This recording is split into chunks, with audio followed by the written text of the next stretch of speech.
Hello everyone, it is Nelly here from NelliesNest doing the second drawing masterclass for emotion. Today we're doing it on sadness.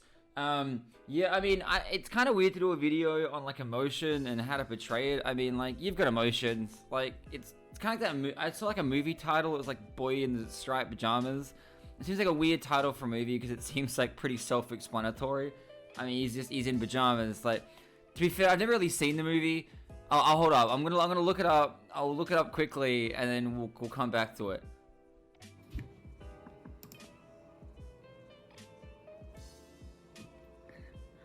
Well, whoops. Okay, well, yep. So I may have been wrong about that one. So that's on me. But anyway, let's get stuck into it. Woo! All right. Alrighty then. So to start off with, we've got two circles for our eyes, like we did before. We've got a little nose here. We can have his nose looking wherever you want.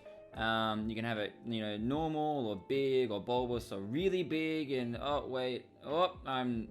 Squidward. I'm drawing Squidward. We don't want that. We're not drawing Squidward. No. So yeah, we're not drawing Squidward. We're drawing a normal face.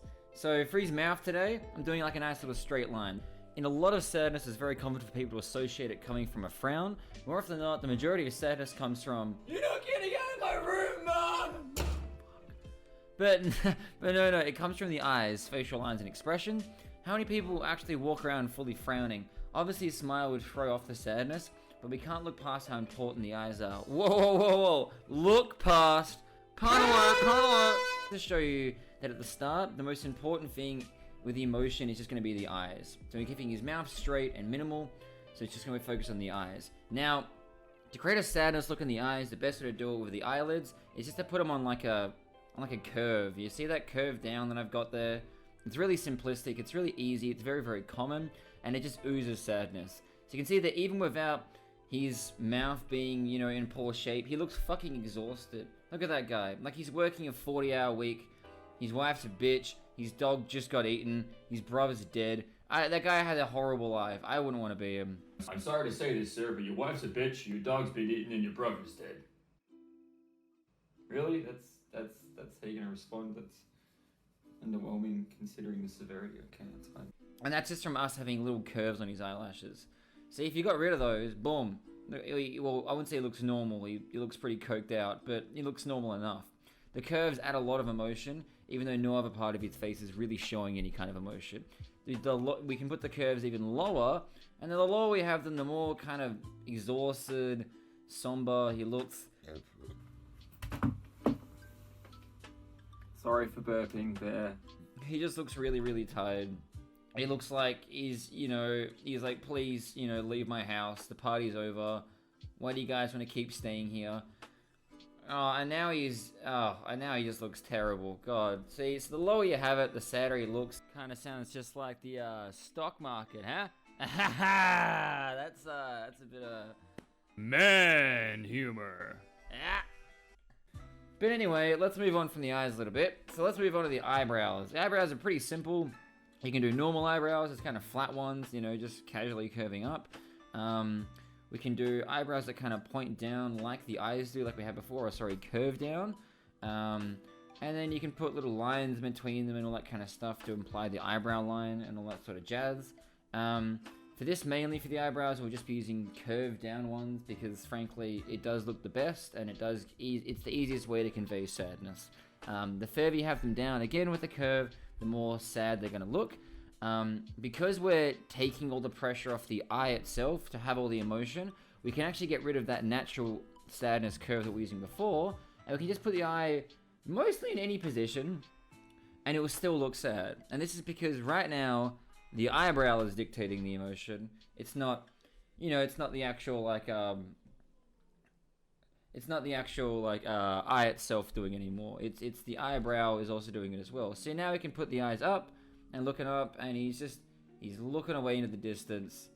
He's a little sad. Yeah, like, where's my son? Where's my son? Something like that. I don't know. Maybe he has a son, maybe he doesn't. Who knows? I wasn't really paying attention. I don't really know this guy. Anyway, so yeah. So we've been through some eyebrows, some eyelashes. Oh, and I'm drawing Squidward again. Sorry, I'm dubbing over this, so I kind of forgot what I did sometimes. But that's fine. So what we're going to do now is I think we're moving on to mouths. Yes, so for mouths, it's pretty simple. Run for a few standard ones. Classic frowns, just a line pointing downwards like that. You can do a bit of an open mouth, so slightly ajar, like he's sighing, being like, oh god, I'm so fucking bored.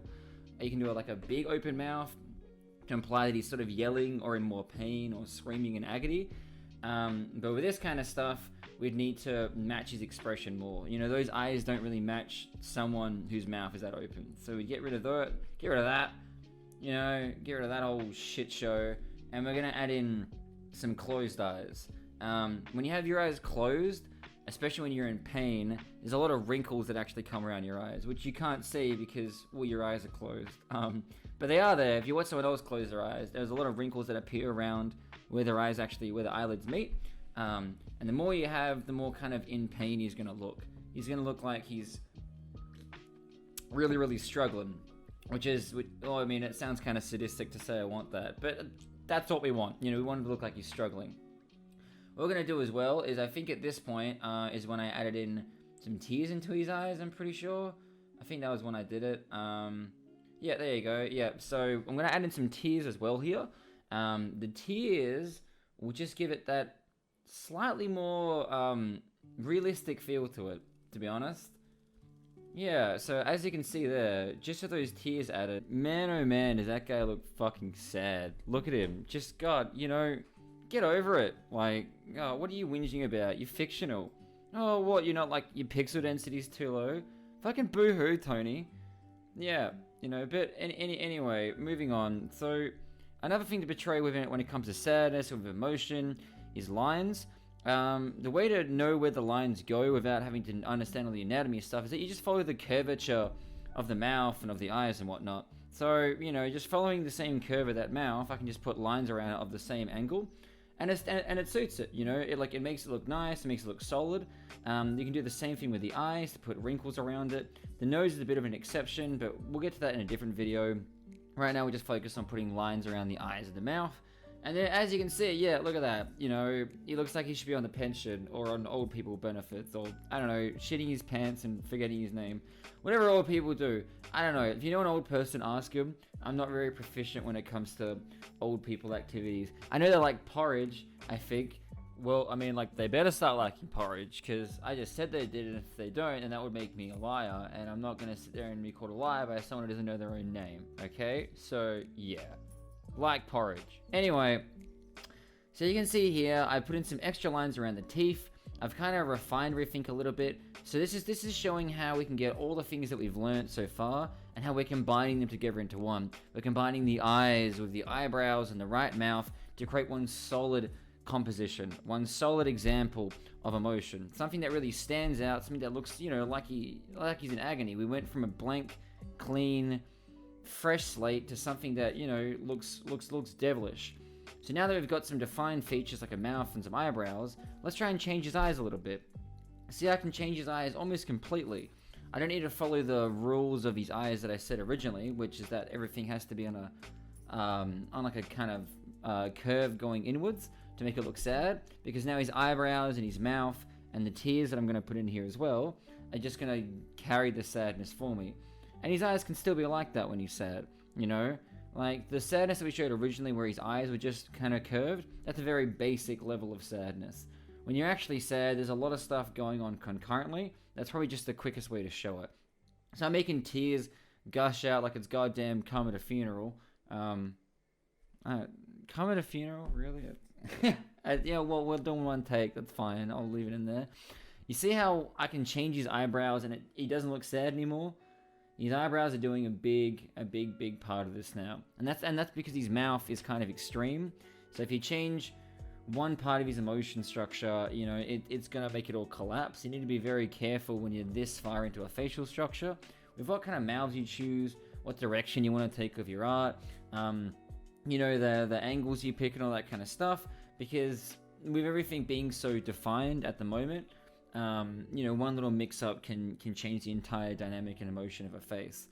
Right now we're still in sadness, but we're more so in agony. You know, we're going back to that closed eyes sadness. You know, the kind of sadness that you get when, you know, your mum's like, oh, there's not a monster in the closet, but you've seen Scully in there fucking playing Scrabble or whatever they do at Monsters Inc. I haven't seen Monsters Inc. as well, but whatever they do inside the closets to scare kids, I don't know, probably play Scrabble because I hate Scrabble.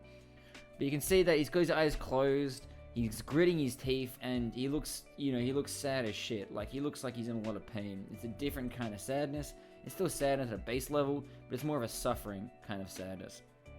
We can even go as far to say that we don't actually really need to use his eyelids anymore.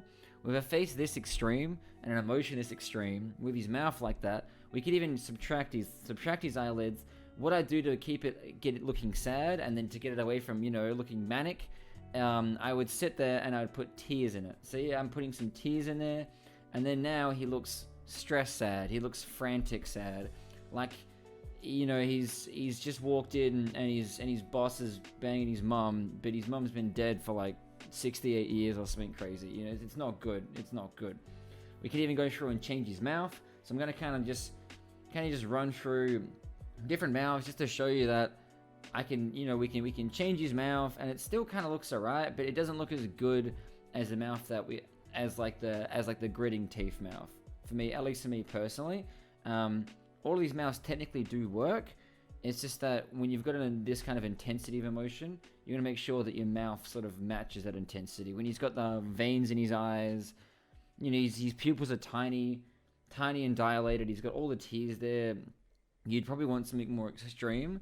But you can have this, and this can work. And this is just to kind of show you that you just need to experiment a lot. You need to just play around a lot with different styles of mouths, you know, different styles of eyes. Draw one type of mouth, and then draw every type of eye we've gone through that with that mouth, and then see what kind of works for you, you know. And then do the same for the eyebrows, and do the same for the eyes, and all that kind of stuff. For me personally, it's the gritty teeth, you know. I like it. I think it suits the expression quite well. You know, it just looks very extreme and very raw. We also haven't really done like a giant mouth, so we can do a big mouth, give him some buck teeth. I don't know, like a tongue that's a snake, and the snake, I don't know, he like hates racism, I guess. See, you know, not a fan of it, you know, which is good. Like, Black Lives Matter, Mr. Snake, and that's very good. That's a bit of an extreme example, but yeah, you know, you guys get what I'm going for. You guys get what I'm going for here. The idea is just experiment, is to play around with everything I've shown you. You know, use it in different ways. Put eyebrows in different places. Put eyelids in different places. Take out the eyebrows if you want to. Just try and create motion with eyelids and eyes. You know, maybe give him some angry eyebrows when he's crying, but you know, that might be like a bit of a different video. I might save that for when I do like a masterclass based around anger, because anger's a whole nother field, and there's just so many things I could cover when it comes to anger and drawing anger and making it look good and solid and, you know, genuine. Like, someone's really pissed off, you know, you're like as mad as those people that you see at McDonald's when they're like, when someone's forgotten a portion of their order. You know those people, oh god, just busy mums the kids have gone to soccer and you've forgotten their order. It's like, just get ready for the wrath of hell. Anyway, so you can see here, I'm just kind of going through all the eyes that we've learnt, you know, just drawing all the different ones.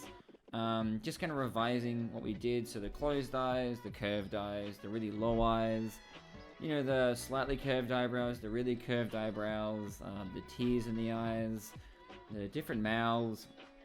And yeah, you know, it's gonna go quickly show you guys how I draw Gerry a little bit. It's a really quick one. It's, you know, I don't actually really have a formula for drawing Gerry, because he's just the character that I see the most. I just kind of draw him as you'd just draw most standard humans.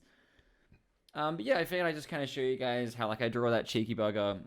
Just in case anyone was wondering what, like, the typical process for drawing Gerry is. He looks different every time, if anyone hasn't noticed, in a lot of my comics. That's kind of because I don't technically have, like, a guaranteed structure for Gerry. I don't have a formula that I follow. I just sort of draw him how I see him that day. Sometimes he looks a bit pudgier, or sometimes he looks a bit skinnier. Sometimes his hair's a bit bigger, or a little spikier, or a little more on like the down low. I don't know. He's just the kind of character that I can put whatever emotion I'm feeling to in that day. You know, like he portrays what my mind's feeling that day, which I find really cool about him. So yeah, so here you go. You know, he's like a sort of generic drawing of him. His hair's probably a little too high there to make it realistic. I'm just gonna check those thick black outlines I always do at the end of every character, but you know, just kind of haphazardly. It's fine. It's just a basic drawing. I'm not aiming for perfection here.